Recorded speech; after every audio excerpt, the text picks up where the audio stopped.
Hi, everyone, and welcome. This is Politics Today with your officially number one unofficial spokesperson of the Obidient campaign.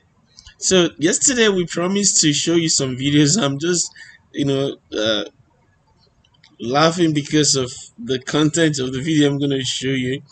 Um, so, there are three videos I'm going to show you. Number one of them is you will see how people play politics today in Nigeria. Very, very interesting.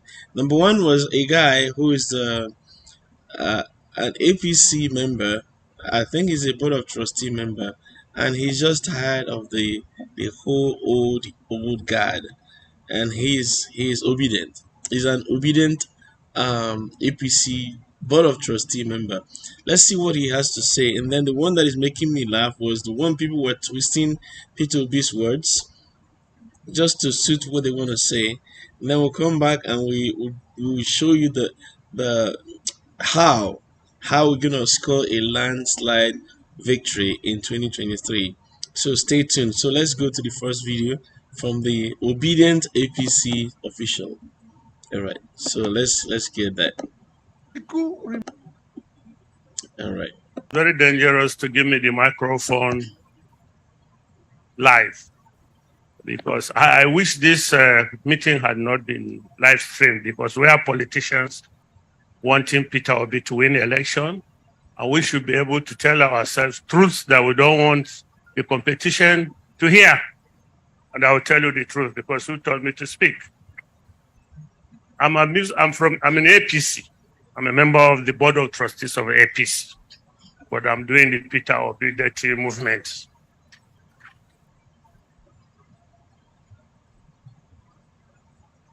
And APC has not sacked me yet. I don't know what they are waiting for. I wish they had. I'm amused about Labour Party because there are people full of grammar. Turanchi, Dogon Turanchi, Labour Party. We want to win this election, and we must win this election. You know, there are times in the life of a society when you can see God has decreed change. It is not man, it's God that has decreed change. For a number of years, we have been grumbling. Nigeria needs change. And then the same people retain the system and it doesn't change.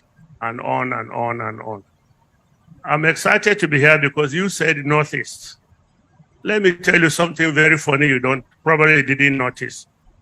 When Buhari first came into power in 2015, it was a northeastern region government. It was our government. So when you look at what is happening to the Northeast today, you wonder what happened. I'll tell you why. The Senate president was from the Northeast, Yobe. The secretary to the government of the Federation was from Northeast, Adamawa. The national security advisor to the president was from Northeast, Borno. The chief of army staff was from Northeast, Borno. The chief of staff to the president was from Northeast, Borno. The chief of air staff was from Northeast, Bauchi. Apart from other big positions in the government, minister of the FCT, big ministries like that, and so on and so forth. So what happened? What happened that we are where we are looking like all of us are just recovering from HIV? Miserable, lean. It's all about your role in the government. If you eventually find yourself there, what do you do to contribute to good governance that you can today be proud of? Last time I was in Adamawa, I went to my village. I think about 1 year ago. I said, I'm not going to my village anymore because the roads are terrible. I remember in our time, we insisted Numan Cham, Numan Jalingo, Yola, through Fufore, there's another village there, Fufore, Yola, Mubi, Mararaba Mubi to Bama. All these were awarded. But as we speak, after I left, the only money the contractors have got so far are the mobilization. So the jobs are abandoned. So I like to tell us that it is not just enough for us as notice to contribute to a government coming into power. We must be sure we can hold them accountable to what they say they will do for us.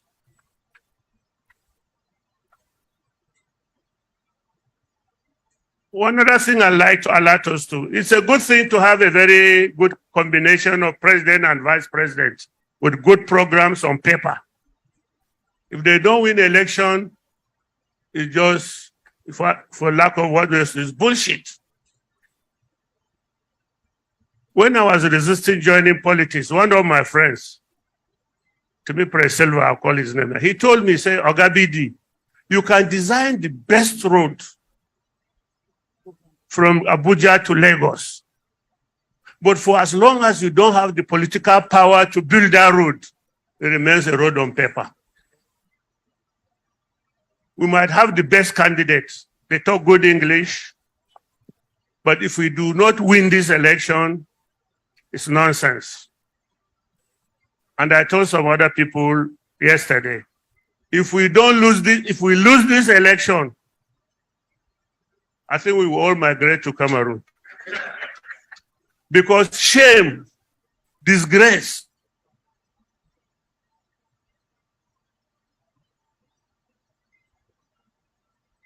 by our failure to win this election. So it is not about whether we have the option to win this election or not. Peter Obi must win this election. All right. As you can see that this tells you that some of these politicians actually want Peter Obi to win. Or if you want to put it in our terms these days, they are obedient. We saw that from Obaseki and many other politicians. They are all obedient. You saw that from Tom, from Wiki and the rest of them. They are tired of the old order. And sometimes you don't really know what you want until you see something different. Right? All the attacks on Obi from those politicians, many of them have understood that this time this is a change that is meant to happen. And as this politician put it, this is a divine change. It's a change from God. And sometimes you don't even know, that you needed it until it shows up. And this time around, they politicians, what he said on camera tells you a lot more of what they say secretly.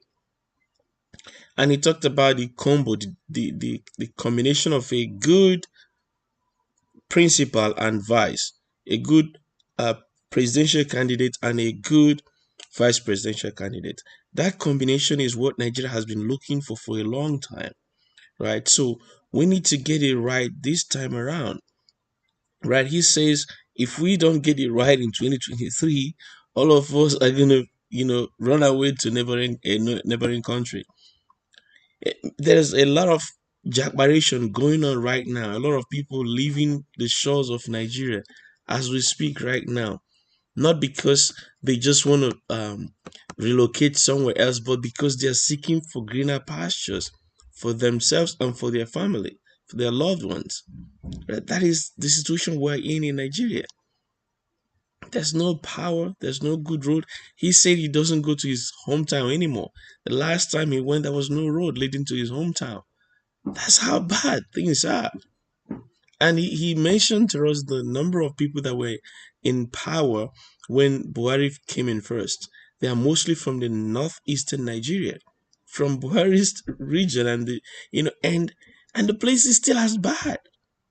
They gave contracts, gave mobilization money, and the story was gone. They told us when Buhari came in that they're gonna have this single treasury account, right? STA, and where all the contracts will be paid off from. So to avoid corruption. So everything is being paid off from that same account. But we heard from these politicians that didn't help, because they will give someone mobilization and then nobody hears anything again about the contract. So somebody eats the money. That's what it means. Because if you didn't pay them, if you didn't give them more money, then why not just pay them to do the contract? Why would I award a contract? It is not done and you're not saying anything. So if you awarded it and it's not done, then you should drag the contractors to court, or let us know what is going on. The only justification, the only reason you will keep quiet is if you ate the money. So the single treasury account didn't help. This is going to his village in northeastern Nigeria where the power concentrated. You saw you heard all the people in different positions that he mentioned, right? So it didn't help. So it's not about regional, tribal, it's my turn. It's not that. If you're not competent, guess what? You're not competent. It doesn't matter your region. So we have people who are not competent in power. We have a combo that didn't work. And I know that some people in presidency were fighting the vice president, Osinbajo, so they actually incapacitated his role. They disrespected him a lot. I believe so, because when the president was out for about 6 months when he was ill, thank God he got better, but when he was ill and was away, before that, Naira was falling like no man's business. But when he was away for that 6 months or so, Osinbajo put a bottom to that free fall, and Naira stopped falling, and things started getting better. But when the president came back, the next time he was going away, they didn't let Osinbajo smell that seat of power. That's how bad it was. And these guys, the what they call the cabal, they were all concentrated from that same region. So um, this time around, we must get it right. This is not about my turn. This is not about my region. We must get it right this time. Now, let me play you the second video. This was Peter Obi was speaking about his relationship with Atiku, and people misunderstood that statement. So I'm going to play it back for you, and then I'll come back, and then we'll discuss what you think about that. Let's hear him. Atiku remains a very respected senior brother. Very, very respected. In my place, you respect elder.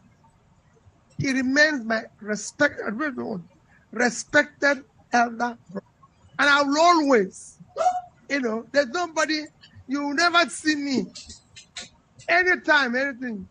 Even if you abuse me publicly, I won't reply. Because it's my senior. And it will never happen. And I respect, if God will ever give me money or power to respect my seniors, should take it. That's not what God wants. People who are elder must respect them. I have elder brothers, yeah. They're my elder. Whatever they say, I will respect it.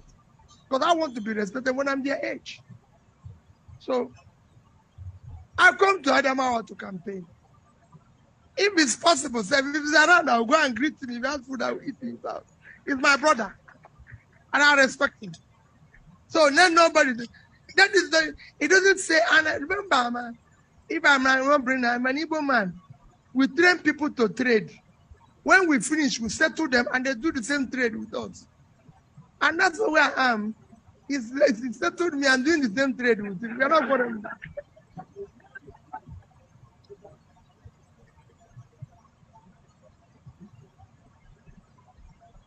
We're not going to.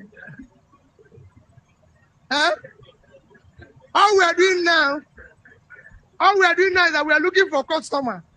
The same market. Yes. The customer come, they will say whether they want to buy my own or his own. Because we are not quarreling. There's no quarreling. So don't ever think we will quarrel. No. It's my brother. If you go and see woman, they'll still, even if you did not get market, you go to his organ and take it and sell. So that's what it is. Even if I look for now, I go to him, say, okay, give me this one, make it sell. My customers come. And that is what it should be. We should be a family.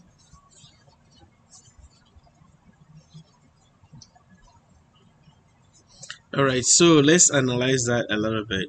So he says, if God will give me wealth, and power to insult my elders, let him take it. Him in that context is God. If God will give me power and wealth is such that I will insult my elders, let him take it. And then he says that's not what God wants. Of course, he's talking about God, not Atiku.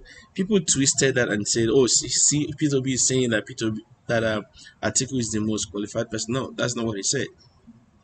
He says, "I will not insult my elders," and then he brought in the Igbo twist to it, because the Igbos, when they train you in apprenticeship and when they settle you, they will, if they were selling, let's say they're selling this charger, they will settle you and also give you some chargers to go and start selling, and you become a competition to them.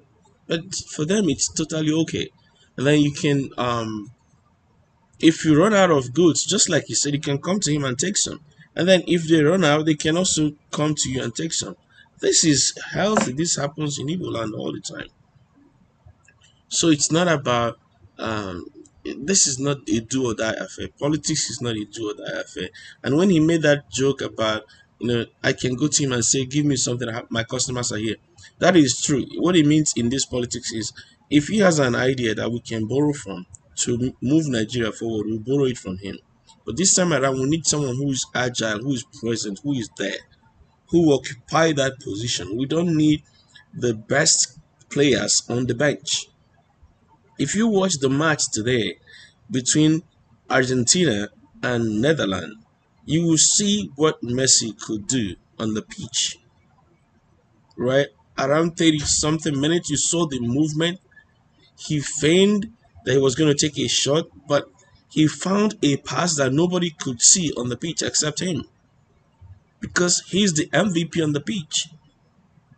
You don't put such people on the bench. You don't put them in the crowd to start suggesting, to start commenting and coaching from the bench. No, you put your MVPs in the pitch. That's what happens. You see the change. He gives that assist. He scores that the second goal, and that actually gave them uh, the cushion to make the mistakes they made towards the end. They would have lost. But I'm saying this to say, when you have people like Obi and Dati, that combo, you don't want to lose that combo, right? So we must get it right this time. We must get it right. So in the last portion of this video, I want to show you how we will score a landslide victory. Landslide victory. Now, I didn't have time today to talk about the alleged rigging from INEC, because I'm leaving that to verify that it's actually true before I go into making a video on that. So let's just leave that, park it on one side until we verify. But today, let me show you how we're going to be able to score a landslide victory in 2023. And this is possible. I tell you, believe me, this is possible. We can score a landslide victory come 2023. So how are we going to do it? Tell us. Our number one unofficial spokesperson. How do we score a landslide victory? Hear it from INEC yourself. The Independent National Electoral Commission (INEC) has fixed Monday, 12th December 2022 to Sunday, 22nd January 2023 as the dates for the collection of PVCs nationwide from 9 a.m. to 3 p.m. daily, including Saturdays and Sundays. All registrants who are yet to collect their PVCs or requested for transfer of registration, as well as those who applied for replacement of lost or damaged PVCs, can now visit INEC local government offices where they intend to vote to collect their PVCs. Collection of PVCs will be further extended to ward level for those who are unable to collect theirs at local government offices from Friday 6th to Sunday 15th January 2023. Thereafter, the exercise will be reverted to the local government offices of the INEC until Sunday 22nd January 2023. Remember, only those with PVC can vote on election day. Collect your PVC now to vote. It is your duty. This message is brought to you by the Independent National Electoral Commission (INEC), making your votes count, consolidating our democracy.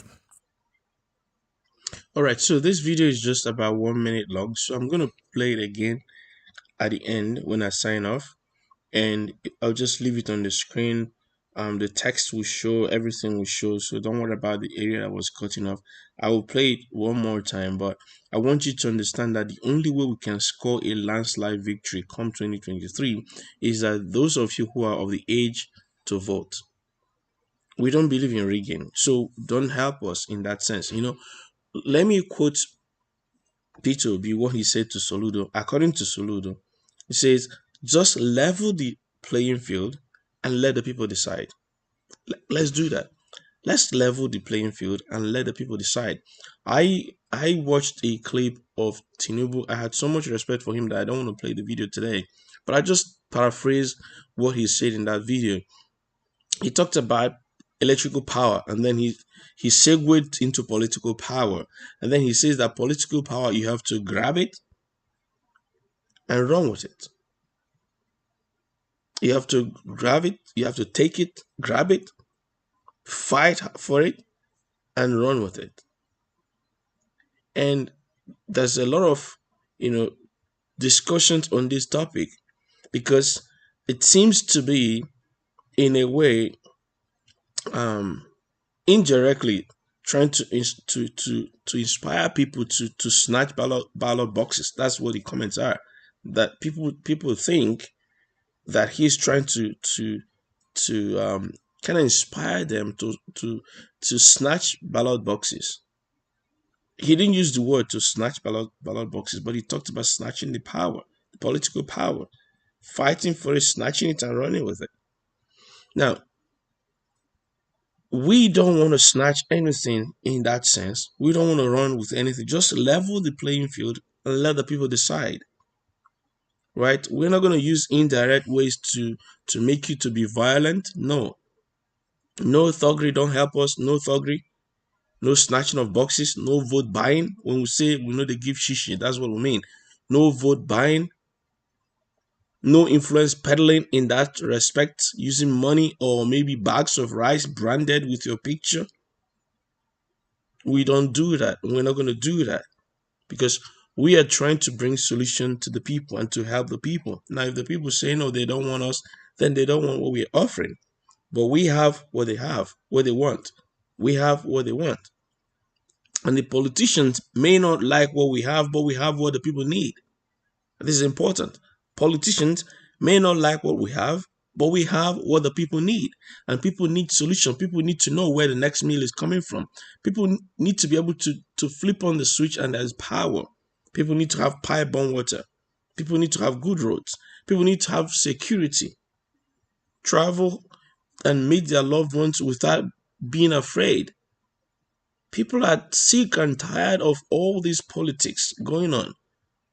People lost 600 family members, 600 friends, 600 associates, 600 colleagues over flooding that is totally preventable and predictable when it will happen, because it happened before in 2012 and it happened again in 2022. And believe you me, if we don't get it right, it will happen again in 2032. Because every 10 years the dam is opened and it overflows. And our politicians were told, build your dam to contain the water, the excess water coming from the other dam that is further north of you.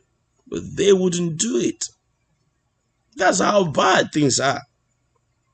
That's how bad. And when it happened, only our principal went to meet with the people that were affected by that flood. Only our principal. The rest of them, they sent a delegate who sent a delegate. This is what it is. I said this before, let me say it again. When someone tells you who they are, believe them. If they tell you they don't care about you, believe them. If they only show up to eat corn with you during election time, if they only show up with trader money only during election time, believe them, they don't care about you. I was watching this video in Chatham House. I wanted to ignore it, but I felt I have to say something about it. Ben Ayade, the first time I saw him, I really liked that young man. And I was like, oh, because the first video I saw about him, even though I've heard his name before, but the first video that really, brought me closer to him was when he was crying on video that there are so many poor people in his state. Many people don't have houses. And I was like, really, this guy was crying on camera.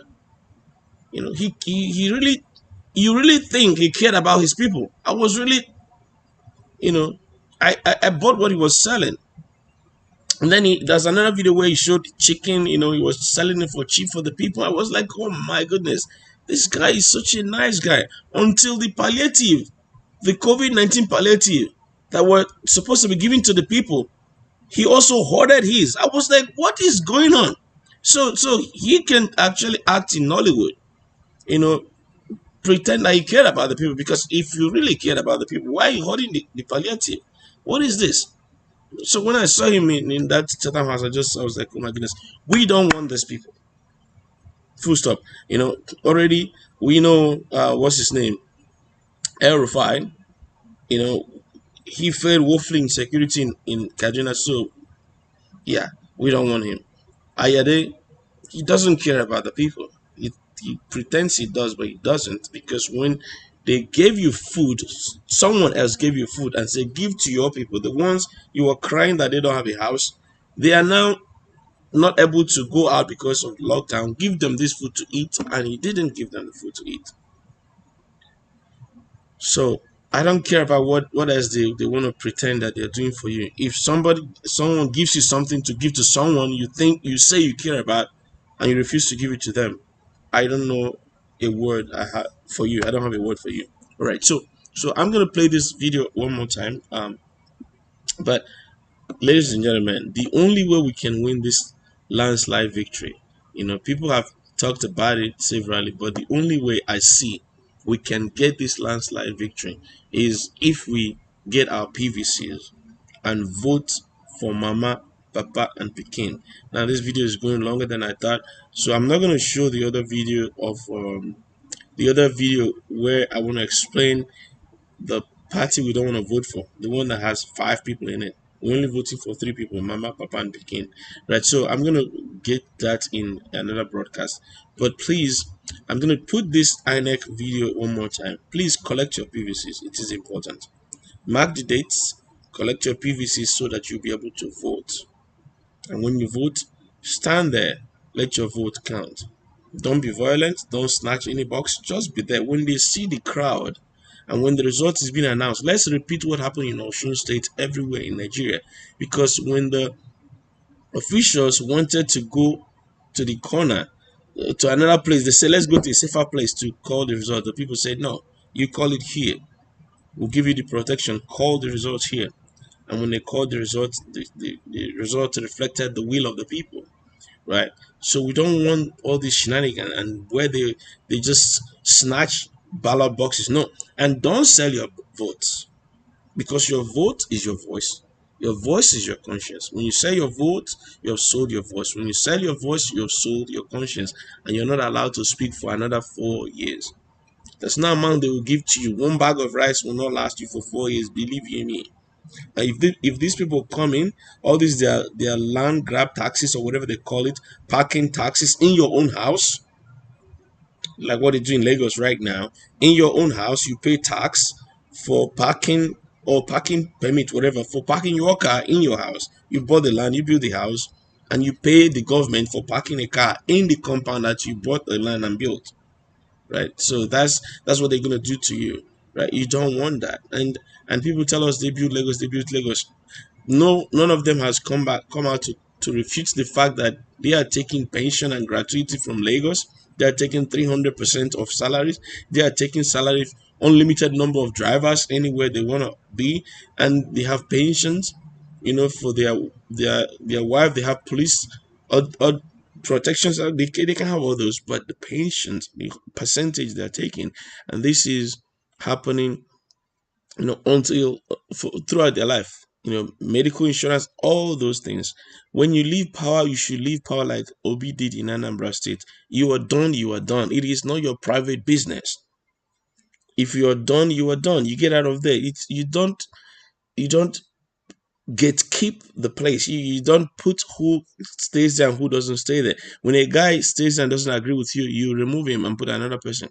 It's not your private business. And we can't do that with Nigeria. This is not a one man's private business. Politics is you come in, you do your bit, you leave. Let others do their bit. In the next election cycle, if you like, you can then campaign for someone that you believe in. But you've done your bit. They do that all over the world. In the US, in the UK, they do that all the time.